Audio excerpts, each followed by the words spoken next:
Kenisha பிரான்சிஸ்னு ஒரு சிங்கரோட ரஃபை இருக்கிறதா அது எந்த வகையில உண்மை? நான் கூட பார்த்தோம் சார். இப்போ டைவர்ஸ்க்கு பிறகுதான் அவர் வந்து இவரோட தொடர்பு இருக்குன்னு சொல்லி, அதுவும் எவ்வளவு காலம் இருக்கு, கிட்டத்தட்ட ஒரு 10 நாள் கழிச்சு இந்த போட்டோ வருது. ஆமா, பாடகியோட இருக்கிறாங்கன்னு சொல்லி அந்த பாடகியோட நிறைய பேட்டியிலும் நேர்காணலையும் இந்த தேவரவி குறிப்பிட்டு நிறைய விஷயங்கள் பேசியிருக்காங்க. அதனாலையும் சர்ச்சை நிறைய அதுதான் சார். நான் இங்க ஒரு சிக்கல் பெரிய இந்த செலிபிரிட்டி, அது குறிப்பா நடிகர்களுக்குள்ள பிரச்சனையே தான். இவங்க அவரே பாராட்டி பேசுறாங்க. இன்னைக்கு பல வார்த்தைகள் இருக்கு சார். கிரஷ்ன்றான், டேட்டிங்ன்றாங்க, என்னென்னோ இருக்குல்ல. தாண்டி வந்து குடும்பத்துல நடக்கக்கூடிய ஈகோ பிரச்சனைகள், நீ பெரியணும் நான் பெரியணும், நான் சொல்றது கேள் நீ சொல்றது கேள் அப்படின்ற அந்த மாதிரி பிரச்சனை வரும்போது தான் இந்த வயசுல ஒரு 40 வயசுக்கு மேல ஒரு டைவர்ஸ் வருதுன்னா அப்படிதான் வரும். தவறான தொடர்பு அப்படின்னா தகவல் வெளியே ஆயிடும், மூடி மறைக்க முடியாது. இதனால்தான் அஜித் அவர்கள் எந்த பார்ட்டியுமே எதிலும் வரது எச்சரிக்கையா இருக்கிறது. எச்சரிக்கை, பயம் இல்லை, எச்சரிக்கையா இருக்கு. எதுக்கு தேவையில்லாம போயிட்டு இவனுக்கிட்ட நின்று பேசிட்டு அப்புறம் ஏதாவது சொல்லி எதுக்கு தேவையில்லாம பிரச்சனை போகாம விட்டா பெட்டர். அதுவும் அப்படிதான் இருக்கும். தினசேவன் நேயர்களுக்கு வணக்கம். இன்று நம்முடன் உரையாட இருக்கும் நபர் பத்திரிகையாளர் சேகுவர ஜெய்சங்கர் அவர்கள். வணக்கம் சார். வணக்கம் சார். வணக்கம். நல்லா இருக்கீங்களா சார்? நலமா இருக்கு சார். சார், இப்ப சமீபத்துல நம்ம போன வாட்டி கூட டிஸ்கஸ் பண்ணியிருந்தோம் ஜெயம் ரவி ஆர்த்தி டைவர்ஸ் இஷ்யூ. அது இப்ப எந்த ஸ்டேஜ்ல சார் இருக்கு? அவங்க டைவர்ஸ் விண்ணப்பிச்சிருக்கிறாங்கன்னு தான் சொல்றாங்க சார். ஓகே. அது வந்து ஒரு குடும்பத்துக்குள்ள நடக்கிற விஷயம். அது ஓகே, கோர்ட்டுக்கு போயிடுச்சு, வந்து அப்ளை பண்ணி ஏதாவது பேச்சுவார்த்தை நடக்குதா சார்? தரப்புல ஏதாவது பேச்சுவார்த்தை குடும்பத்துல நடக்கிற விஷயம் தெரியாது சார். ஆனா வந்து அவங்க ஆர்த்தி வந்து அவங்க ஒரு கடிதம் கொடுத்துருந்தாங்க இல்லையா? ஓகே. அதுல வந்து பார்த்தா ஆனா அவருடைய தொடர்ச்சியா நான் வந்து அவரை சந்திச்சு என்னுடைய கலந்து பேச முடியல. என் பிள்ளைகளுக்காக நான் வந்து என்னுடைய எதிர்காலத்தை வந்து என் பிள்ளைகளுக்காக தான் நான் இருப்பேன்ற மாதிரி சொல்லியிருக்காங்க. கொஞ்சம் வருத்தமா இருந்துச்சு. ஆனா அது தொடர்ந்து சமரசங்கள் எதுவும் நடக்கிற மாதிரி தெரியல. ஓகே. ஆர்த்தி மறுக்கும் விஷயத்துல இது வந்து ஆர்த்தி அவர்களுடைய பதில் பண்ணணும் ஒன்று இருக்கு சார். நீதிமன்றத்தில் நடக்கக்கூடிய விஷயம் அது. அவர் ஒரு நீதிமன்றத்தில் இருந்து அவங்க சம்மன் போச்சுன்னா இவங்க பதில் மனு தாக்கல் பண்ணுவாங்க. அது நீதிமன்றத்தில் என்ன மாதிரி முடிவு எடுக்குது, அப்புறம் இவங்க என்ன முடிவு எடுக்கிறாங்கன்றதை பார்த்து நடக்கக்கூடாதுன்னு வேணா வேண்டிக்கலாம். ஒரு விவாகரத்துன்றது வந்து நடக்கக்கூடாதுன்றது தான் என்னுடைய எண்ணம். கேட்டால் பிள்ளைகளுக்காக வாழணுன்றது தான் என்னுடைய கருத்து. அவங்க என்ன பண்றாங்கன்னு பார்க்கலாம். ஆனால் அந்த அம்மா சொன்னது ஓரளவுக்கு ஆறுதலான ஒரு விஷயமா இருக்கு. பிள்ளைகளுக்காக நான் வாழ்வேன் அப்படின்னு சொல்றது வந்து உண்மையிலே அது ஒரு பாராட்ட வேண்டிய விஷயம். ஸோ ஒரு 2 தினங்களாவே இன்னொரு சர்ச்சையிலையும் ஜெயரவி சிக்கியிருக்காரு. மேக்சிமம் கிசுகிசுல மாட்ட மாட்டாரு. இப்போ இந்த டைவர்ஸ் இஷ்யூக்கு அப்புறம் கெனிஷா பிரான்சிஸ்னு ஒரு சிங்கரோட ரஃபை இருக்கிறதா அது எந்த வகையில உண்மை? நான் கூட பார்த்தோம் சார். அதான் வந்து இப்போ இவங்களாம் எடுத்து விடுறது தான் சார். ஊடகங்கள் வந்து பெரும்பாலும் இது போன்ற விஷயங்களை வந்து ஊக்குவிக்கிறது அவ்வளோ சரியானதாக இருக்காது. இங்கே ஒரு ஆணும் பெண்ணும் இணைஞ்சு இந்த காலத்தில் அதுவும் வந்து ஒரு ஃபோட்டோ எடுத்துக்கிறது சாதாரண விஷயம் இல்லை சார். சாதாரண விஷயம். ஆமாம் சார். செலிபிரிட்டி இருக்கிறப்ப அது இன்னும் வைரலாக நீங்கள் தான் சொல்லலாம். நீங்கள் வந்து 2 ஆணும் பெண்ணும் வந்து ஃபோட்டோ எடுத்துக்கிறதுன்றது வந்து ஒரு ஃபங்க்ஷனில் கூட நடக்கலாம். ஒரே துறையை சார்ந்தவங்களாக இருக்கிறாங்க. அவங்க பாடகர், இவங்க நடிகர், இவங்க அப்படி பாடகி, இவங்க நடிகர் போது ஒரே துறையில் பயணிக்கிறவங்கன்ற அடிப்படையில் கூட ஏதாவது ஒரு நிகழ்ச்சியில் கூட ஃபோட்டோ எடுத்துக்கலாம். செலிபிரிட்டினா கூட சேர்ந்து ஃபோட்டோ எடுக்கிறதுக்கு பலரும் ஆர்வமாக வருவாங்க. ஸோ அதெல்லாம் வச்சு ஃபோட்டோலாம் வச்சு மையப்படுத்திலாம் தவறாக பேச முடியாது. இப்போ தனுஷும் வந்து கொஞ்ச நாள் 2 நாளுக்கு முன்னாடி ஒரு 4 நாளுக்கு முன்னாடி தனுஷும் வந்து ஆர்த்தியை நிற்கிற மாதிரி ஒரு ஃபோட்டோ, அது ஒரு குரூப் ஃபோட்டோன்னு சொல்கிறாங்க. ஃபோட்டோ அதை கட் பண்ணி ஒட்டி இந்த மாதிரியான சில வேலைகள்லாம் எப்போதுமே தனுஷ் மீது அது அது வந்து மறுத்து நீங்க அதனால வந்து நான் இதெல்லாம் வந்து ஒரு போட்டோ வச்சே வந்து ஒரு ஆணுக்கும் பெண்ணுக்கும் தொடர்பு இருக்குன்னு சொன்னா இங்க பல பேர் இந்த காலத்துல, ஏன்னா இன்னைக்கு உள்ள காலகட்டம் வந்து கையில செல்லு இருக்கு. எப்போ வேணாலும் எப்படி முன்னாடிலாம் வந்து ஒரு போட்டோ எடுக்கணும்னா ஸ்டுடியோவுக்கு போகணும், இல்ல கேமரா இருக்கணும், சரிங்களா? இப்போ அப்படி கிடையாது. எல்லார் கையிலயும் வந்து செல் இருக்கு. ஒரு செல்ஃபி எடுக்கிறத வச்சு வந்து பார்த்தீங்கன்னா இணைச்சி பேசிட முடியாது. எனக்கு வந்து ஆனா பொதுவான என்ன சொன்ன ஒரு ஜெயம் ரவி மேல பொதுவான வந்து ஒரு கருத்து இருக்குன்னு கேட்டா, இந்த மாதிரி விஷயத்துல சர்ச்சைக்குரிய மனிதர் கிடையாது அப்படின்ற. பாலியல் ரீதியான எந்த புகாரும் அவர் மேல கிடையாது, எந்த வதந்தியும் கிடையாது, கிசு கிடையாது, அதெல்லாம் சொல்லப்படுது. அதனால இதெல்லாம் வந்து இந்த ஊடகங்கள் செய்யக்கூடிய வேலையை தான் நான் பார்க்குறேன். 2 பேரும் சொல்றேன். தனுஷும் ஆர்த்தியும் சேர்ந்து இருக்கிற மாதிரியான அந்த போட்டோ வந்து ஒரு குரூப்ல இருக்கிற போட்டோ. ஸோ இந்த போட்டோக்களை வச்சு நீங்க வந்து முடிவு பண்ண முடியாது ஒரு ஆணுக்கும் பெண்ணுக்கும் தொடர்பு இருக்கு அப்படின்னு சொல்லிட்டு. ஆனால் இதுக்கு முன்னாடி இந்த இஷ்யூ வந்து ஒரு டைவர்ஸ் ஆன ஒரு கப்பல்ஸ் இப்போ நான் இந்த போட்டோ இதுக்கு முன்னாடி பேச வேண்டியதா இருக்கும். இப்போ டைவர்ஸ்க்கு பிறகுதான் அவர் வந்து இவரோட தொடர்பு இருக்குன்னு சொல்லி அதுவும் எவ்வளவு காலம் இருக்கு, கிட்டத்தட்ட ஒரு 10 நாள் கழிச்சு இந்த போட்டோ வருது ஆமா பாடகியோட இருக்கிறாங்கன்னு சொல்லிட்டு. இதெல்லாம் வந்து போற போக்கில் அடிச்சு விடுறது தான் சார், ஊடகங்களா எடுத்து விடுறது தான். இல்ல அந்த பாடகியோட நிறைய பேட்டியிலும் நேர்காணலையும் இந்த ஜெயம் ரவி குறிப்பிட்டு நிறைய விஷயங்கள் பேசியிருக்காங்க. இல்ல சார், அதனாலயும் சர்ச்சை நிறைய வருது. அதுதான் சார் நான் இங்க ஒரு சிக்கல் பெரிய இந்த செலிபிரிட்டி, அது குறிப்பா நடிகர்களுக்குள்ள பிரச்சனையே அப்படிதான். ஒரு நீங்க ஜெயம் ரவியை பத்தி பேசினா நான் பேசினாலும் அது பெருசா ஆகாது. அதே ஒரு ஒரு ஒரு பிரபலமான வந்து ஒரு இளம் வயது பெண் பேசுறாங்கன்னு வச்சுக்கோங்க, ஒரு நடிகை அல்லது வந்து பாடகி இவங்க பேசுனாங்கன்னா அது வந்து பெருசா பேசப்படும். இவங்க ஏன் அவரே பாராட்டி பேசுறாங்க? இன்னைக்கு பல வார்த்தைகள் இருக்கு சார், சரிங்களா? முன்னாடிலாம் நமக்கு தெரிஞ்சதுலாம் என்னன்னு கேட்டீங்கன்னா வெறும் வந்து அன்பு, காதல் இது மாதிரி வார்த்தை தான் இருக்கு. இப்போ வேற சில வார்த்தைகள்லாம் வந்துடுச்சு, க்ரஷ்ன்றான், டேட்டிங்ன்றாங்க, என்னென்னோ இருக்குல்ல. ஸோ அதெல்லாம் வந்து என்ன பண்றதுன்னு கேட்டீங்கன்னா நம்ம விசாரிச்ச வரையிலும் ஜெயம் ரவி மேலே நெகட்டிவான அந்த சர்ச்சை கிடையாது, எதுவும் இல்லைங்கிறீங்க? இல்லை அந்த மாதிரி தான் பரவலாக. இப்போ இந்த டைவர்ஸ் பிரச்சனை வந்த பிறகு சொல்றாங்க, அதுவும் கூட ஒரு கேப் விட்டு என்னன்னு கேட்டா அவருக்கும் அவரோட தொடர்பு இல்லை, தனுஷும் இவங்களும் ஒன்றா சேர்ந்து போட்டோ எடுத்துருக்காங்க. இதெல்லாம் சினிமா வட்டாரத்தில் அதுவும் இன்னும் சகஜமான விஷயம். இந்த போட்டோ எடுத்துக்கிறது தாண்டி வந்து பார்த்தீங்கன்னா ஒரு பிரச்சனை மையப்படுத்தி வந்து வேற சில ஆதாரங்களோட சொன்னாங்கன்னா பரவாயில்ல. ஏன்னா நானும் கண்ணு முன்னாடியே பார்த்துருக்கிறேன், ஒரு நீதிமன்றத்தில் வந்து ஜோடியா வரதெல்லாம் நம்ம பார்த்துருக்கோம். போன வாட்டி சொல்லியிருந்தீங்க சார். அதனால இதெல்லாம் வந்து போட்டோ எடுக்கிறத வச்சு நீங்கள் நம்ம முடிவு பண்ணோம்னா யாருமே தேர முடியாது. சில விஷயங்கள் வதந்தியா பேசி பேசி பேசி அது உண்மையாயிடுது. அதுதான் சார், அப்படிதான் இது. இந்த விஷயம் கூட அப்படிதான். அவங்களுக்குள்ள வந்து முதல்ல அவரே ஒரு கருத்தை சொல்றாரு, அந்த கருத்துல வந்து அவங்க எந்த இடத்துல டேமேஜ் பண்ற மாதிரி பேசவே இல்லை ஜெயம் ரவி. ஆமா. அதே மாதிரி இவங்களும் வந்து பாத்தீங்கன்னா அவரை வந்து சந்திக்க முடியல, பேச முடியலன்னு தான் சொல்றாங்களே தவிர கம்யூனிகேஷன் இல்லைன்னு தான் சொல்றாங்க தவிர அவரை பத்தி தவறா சொல்லவே இல்லை. அப்படி தவறான குற்றச்சாட்டுகள் யாருக்கு வரணும்? 2 தரப்புலையும் வரணும். ஆமா. அவங்களுக்கு வேற ஒருத்தரோட தொடர்பு இருக்கு. இப்போ ஈமான் சொன்னார் பார்த்தீங்களா, அந்த மாதிரி சொன்னாலும் கூட அந்த மாதிரி கூட எந்த வார்த்தையும் அவங்க பயன்படுத்தவே இல்லை. 2 தரப்புலையும் என்ன பிரச்சனைன்னு கேட்டினா அங்கே பொருளாதார பிரச்சனை தான். ஃபினான்ஷியலாக அவங்க வந்து அவங்க மாமியாருடைய அந்த படத்தில் தலையீடு, நிறைய படம் அவருடைய ப்ரொஃபஷனல் வாழ்க்கை, அதான் ப்ரொஃபஷனல் லைஃப்பில் வந்து இவங்க தலையிட்டாங்கன்றது தான் பிரச்சனை. அது மட்டும் தான் அங்கே பிரச்சனை. தாண்டிலாம் இந்த மாதிரியான பிரச்சனைலாம் கிடையாது. இப்போ எடுத்து விடப்படுது. அவங்களுக்கு சில நேரங்களில் சொல்லுவாங்க டைவர்ஸ்லாம் அப்ளை பண்ணணும்னா இப்படியான குற்றச்சாட்டுலாம் இருந்தால் டைவர்ஸ் ஈஸியாக கிடச்சுன்னு ஒன்று தவறாக சொல்கிறாங்களான்னு தெரியல ஒரு வேலை. ஆனால் ஒரு மனசாட்சிக்கு விரோதமாக பேசக்கூடாது, யாராக இருந்தாலும் சொல்கிறேன். இல்லை சார், உண்மையிலே வந்து அந்த மாதிரி தவறான தொடர்பு இல்லைன்னா அவங்க ஆர்த்தியோட அறிக்கையில் சார் தன்னோட நடத்தை மீது சந்தேகம் பண்றாங்க, பொது வெளியில பேசுறாங்கன்னு ரொம்ப வருத்தப்பட்டு சொல்லி. அதுதான் இப்போ இந்த பல ஊடகங்களில் இருக்கக்கூடிய நபர்கள் தமிழைங்கெல்லாம் தவறாக வைக்கிறாங்கல்ல சார், அவங்களுடைய போட்டோவை சேர்த்து வைக்கிறாங்க நிறைய சேனல்ஸ். எனக்கே கூட நான் வந்து ஒரு சேனலில் பேசும்போது கேட்டிங்கன்னா அந்த இதில் வச்சாங்க, நீங்கள் சொன்ன தயவுசெய்து எடுங்கன்ட்டு.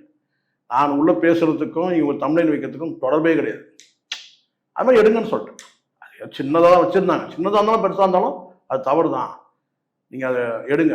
அது இங்கே வியாபார உத்திக்காக சில பேர் அதை வந்து வியூவர்ஸ் வரணுன்றதுக்காக பண்ணுறாங்க சார், தவறு அது. நம்ம உள்ள அப்படி பேசியிருந்தோம்னா பரவாயில்ல, நான் இல்லைன்னு பேசுகிறேன். தவறான தொடர்பு அப்படின்னா தகவல் வெளியே ஆகிடும், மூடி மறைக்க முடியாது. ஆமாம். 2 தரப்புலையுமே அந்த மாதிரியான பிரச்சனை இல்லை. பொருளாதார பிரச்சனை கூட கிடையாது.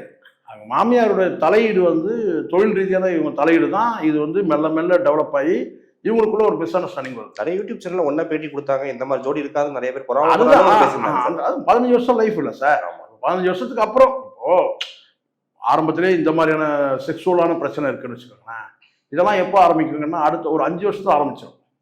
ஒரு 15 வருஷம் வாழ்ந்துட்ட பிறகு மெச்சூர்டு கப்பலா தான் வந்துட்ட பிறகு அதுக்கப்புறம் நீங்க வந்து இந்த மாதிரியான வந்து விஷயம் வந்தாலும் கூட அதை அவங்க அவாய்ட் பண்ணுவாங்க, அந்த பக்குவம் இருக்கும். ஸோ அப்போ இந்த கிசு இந்த மாதிரி தொடர்பு இதெல்லாம் கிடையாது. இதை தாண்டி வந்து குடும்பத்தில் நடக்கக்கூடிய ஈகோ பிரச்சனைகள், நீ பெரியனா நான் பெரியனா, நான் சொல்றது கேள் நீ சொல்றது கேள் அப்படின்ற அந்த மாதிரி பிரச்சனை வரும்போது தான் இந்த வயசுல ஒரு 40 வயசுக்கு மேலே ஒரு டைவர்ஸ் வருதுன்னா அப்படிதான் வரும். அதெல்லாம் ஒரு 30 வயசுக்குள்ள வருதுன்னு சொன்னா இப்போ இந்த மாதிரியான பிரச்சனைகள். 2 பிள்ளைகள் பெற்றாச்சு, வந்து கிட்டத்தட்ட ஒரு ஒரு ஒரு என்ன சொல்ற ஒரு ஒரு 40 ஆண்டு கால வாழ்க்கையில வந்து ஒரு கால்வாசி வாழ்க்கை வாழ்ந்தாச்சு வச்சுங்களேன், அதுக்கு மேலேயே வாழ்ந்தாச்சு. அப்படி இருக்கும்போது இப்போ போயிட்டு வந்து என்ன அவருக்கு இவருக்கு தொடர்பு இருக்கு, இவங்களுக்கு தொடர்பு இருக்குன்னு கேட்டால் இதெல்லாம் வந்து இந்த ஊடகங்கள் பேசக்கூடியது தான், இட்டுக்கட்டி பேசுறது. அது எதுக்காகன்னு கேட்டால் நீங்கள் சொன்ன மாதிரி இந்த வியாபார உத்திக்காக தமிழ்ல இப்படி போடு, இருக்கவே இருக்கான் தனுஷ் தூக்கி வந்து போடு, அவனை தூக்கி போடு, இதை வெட்டி ஒட்டு, அதை ஒண்ணு, இதை பண்ணு, இப்படி இல்ல எல்லாத்துக்கும் ஒரு நடிகரை நீங்க எல்லாத்துக்கும் மையப்படுத்தி பேசுறாங்க சார். அதுதான் சார். அது வந்து நான் கோளாறு எங்க இருக்கு.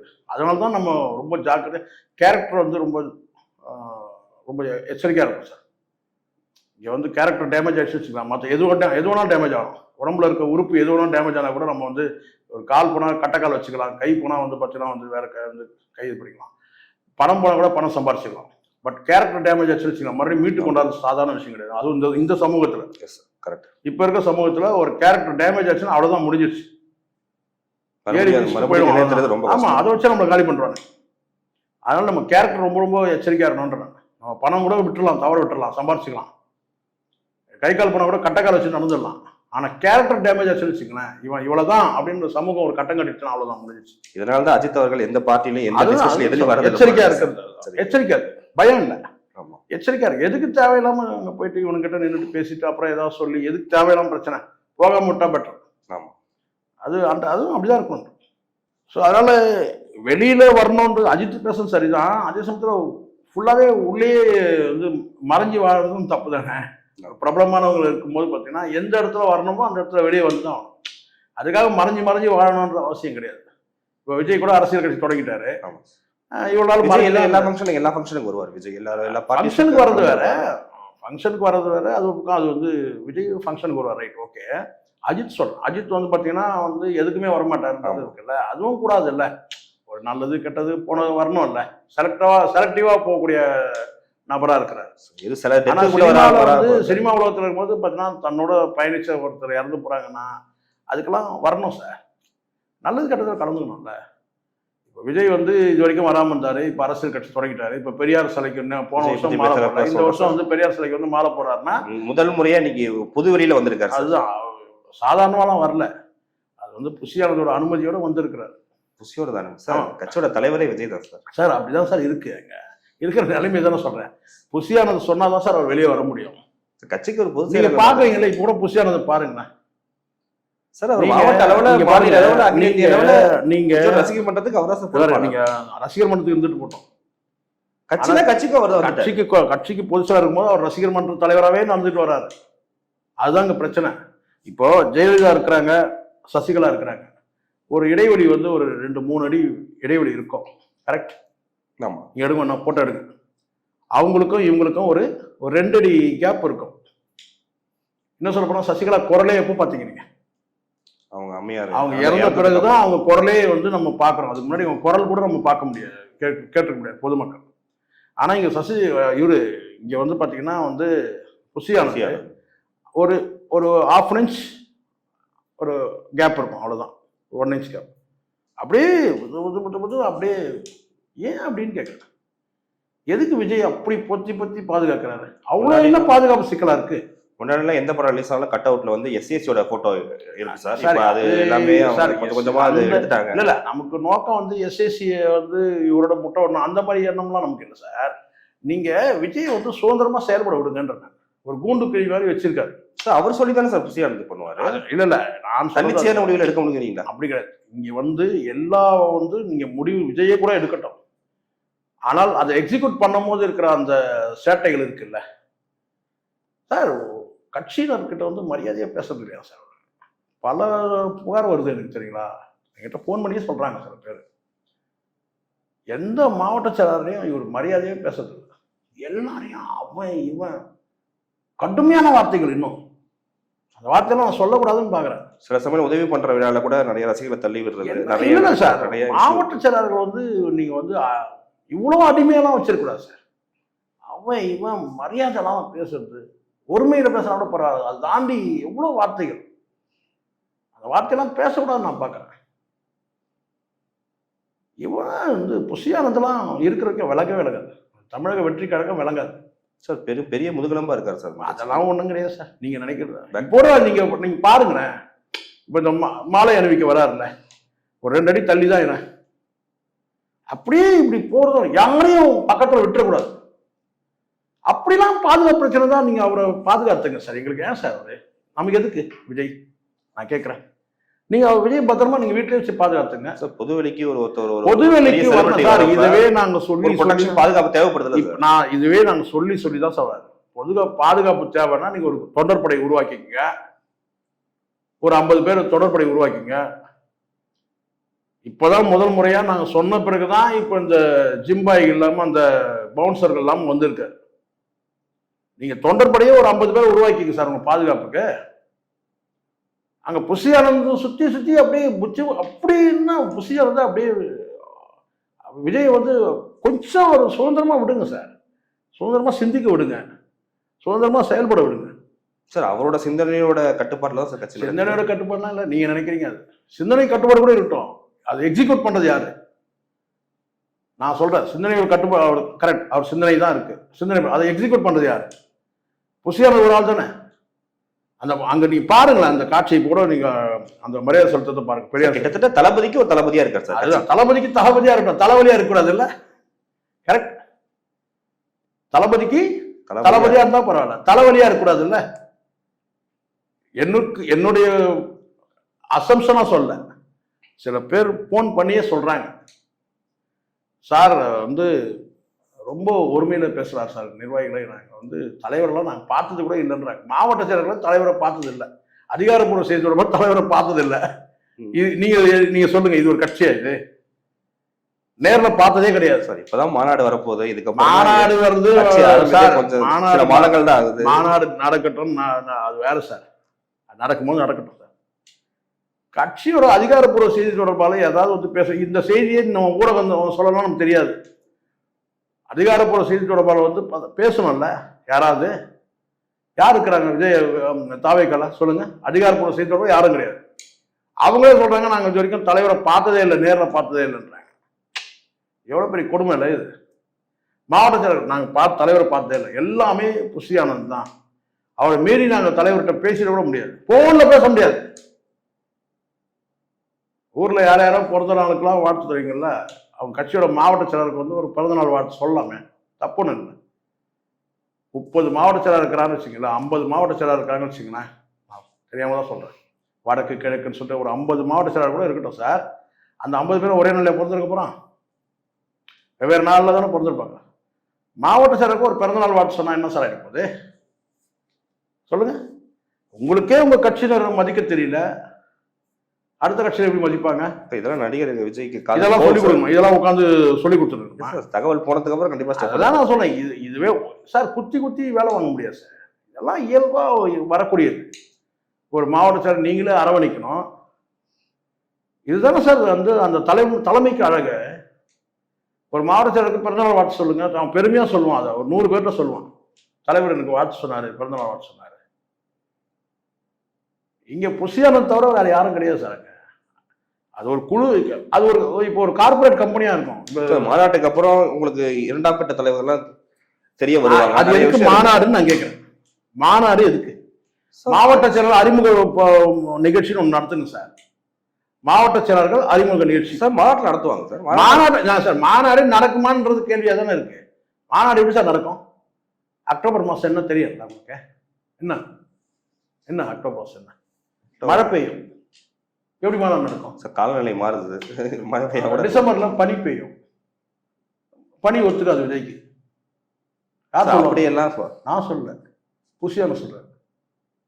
அக்டோபர்ல மழை பெய்யும், மழை வந்து ஒத்துக்காது. டிசம்பர்ல ஜனவரி நடத்தினாக்கா அப்போ பனி பெய்யும், அப்போ நடத்த முடியாது. அப்புறம் ஏப்ரல் மேல அப்போ வெயில் காயும் சார். அரசியல் வந்ததுக்கு அப்புறமும் அப்படிதான் சார் சார் புஷியானது அப்படிதான் சார் சொல்லியிருக்காரு. இதெல்லாம் சார் நடிகர் விஜய் பார்க்காத சினிமா ஷூட்டிங் பிளேஸா?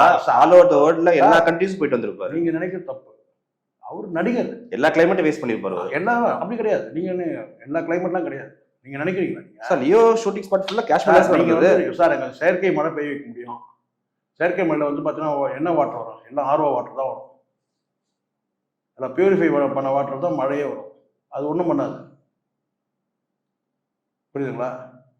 இங்கே அக்டோபர்ல மழை பெய்யும், புஷியான சொல்ற மழை பெய்யும் சார். அப்போ எப்படி மாநாடு நிறுத்த முடியும்? டிசம்பர்ல பனி பெய்யும், அப்போ எப்படி அந்த தலைவர் பனியில எப்படி வந்து இருமல் வந்துச்சு? அவங்க ஃபர்ஸ்ட் பிளான் பண்ணி செப்டம்பர் 17 சார் 23 அப்போ தள்ளி போயிட்டு மாநாடு நடத்தணும்ன்ற எண்ணம் இருந்தால் தானே முதல்ல உங்களுக்கு மாநாடு நடத்தணும். உங்களுக்கு எண்ணம் இருக்கா முதல்ல? உங்களுக்கு புஷியான தான் முடிவு பண்ணணும். விஜய் மாநாட்டு முடிவு பண்ண நான் கேட்குறேன், நீங்க சொல்லுங்க, நீங்க சொல்லுங்க. மாநாடு நடத்துறது முடிவு பண்ணுறது யாரு? விஜய் தான் சார் முடிவு பண்ணணும். புசியானந்த் தான் முடிவு பண்ணணும். ஏன்னா தலைவருக்கு வந்து எது ஒத்துக்கும் ஒத்துக்காதுன்னு அவருக்கு தான் தெரியும். அக்டோபர்ல மழை பெய்யும், டிசம்பர் ஜனவரியில் வந்து பனி பெய்யும், வெயில் கொளுத்தும் சார். அது அபிமானம் கூட நடக்கலாம். இப்ப கேப்டனுக்கு ராவுத்தரோட நட்பு ரீதியா இருந்த மாதிரி எல்லா டிசிஷன் எடுக்கிற மாதிரி புசியானந்த் எடுத்துட்டு போறாரு சார். என்ன வேணும் சார்? ஒரு கட்சியா நடத்தணும். கம்பெனி மாதிரி நடத்துறீங்க. நாயே பேயன்னு திட்டுறீங்க மாவட்ட செயலர். விளங்குமா அந்த கட்சி? நான் கேட்கிறேன். சரி, அதுக்குள்ளே சார் சபிக்க போறீங்க சார். சார் இது யாருக்கு தெரியும்? நானும் பேசாம போயிடுவேன். மாவட்ட செயலர் வந்து மனக்காயப்படுறான்ல சார். போன போட்டு நாயை பேயன்னு திட்டுற. ஏதாவது ஒரு தப்பு பண்ணி திட்டினா கூட பரவாயில்ல. இயல்பே கேட்டா நான் இயல்பே என்னுடைய பேச்சே இப்படிதான்ற. அப்புறம் நான் வேற மாதிரி பேசுவேன். நான் உரிமையில பேசுவேன். கூண்டுக்கிளி மாதிரி நீங்க தலைவரை வச்சுட்டு இந்த மன்னராட்சி காலத்துல நம்ம பார்த்துருக்கோம். அந்த புறத்துல வந்து மயங்கி கிடப்பார். யாரு? மன்னர். தளபதி ஃபுல்லா பார்த்துப்போம். சொல்லட்டுவான். என்ன பண்ணார்? தலைவர் அந்த புறத்துல வந்து ஓய்வு எடுக்கிறார். அங்க ஆட்சி நிர்வாகம் யார்கிட்ட இருக்கும்? தளபதி கிட்ட. எல்லா அட்டூழியம் பண்ணுவான். அந்த மாதிரி தான் இருக்கு. இப்போ ஆரம்பமே அப்படிதான் இருக்கு சார். மாவட்ட செயலர்லாம் ஒருமையில பேசுறாருன்னு நான் சொல்றேன். புசியானந்த் தான் சொல்றேன். அவன் இவன் நாயே பேயே. இன்னும் அதை தாண்டி சில வார்த்தைகள் இருக்கு. வேணாம் சார். புரியுதுங்களா? அதோட நினைச்சிங்க. அவ்வளவுதான். இதுதான் உண்மை. நான் பேசுறது உண்மை. வந்த தகவல் தான் நான் பேசுறேன். சில தகவல் வருது. எதனால சொல்றாங்க? அவங்க படுற கஷ்டங்களை சொல்றாங்க. எல்லா தரப்புலையும் நான் சொல்றேன். இதெல்லாம் தலைவர் தெரிஞ்சுக்கணும் சார். தகுதி இல்லாத ஒரு நபரை தூக்கிட்டு வந்து பார்த்தீங்கன்னா சொல்லுவாங்க தெரியுமா? அப்படியே தலைவாழ போட்டு ஒரு 36 ஐட்டத்தை வச்சு நடுவில் ஒன்று கொண்டாந்து ஏதோ ஒன்று வைப்பாங்க சொல்லுவாங்க தெரியுங்களா?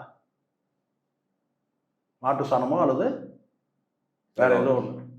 அந்த மாதிரி கதை தான் இது. இவ்வளோ திட்டமிடல் பண்ணி இவ்வளோ தூரம் வந்து ஒரு கட்சியை தொடங்கி கொண்டு வந்து பொதுச் செயலரை யாரை உட்கார வைக்கணும்னு தெரியல. அப்புறம் வேணாம், ஏதாவது சொல்லிடுவேன் சார். வேணாம் சார். சார், இது வரைக்கும் இங்கே கேள்விகளுக்கு பொறுமையாக பதிலளிச்சவங்களுக்கு மிக்க நன்றி சார். நன்றி சார். நன்றி சார்.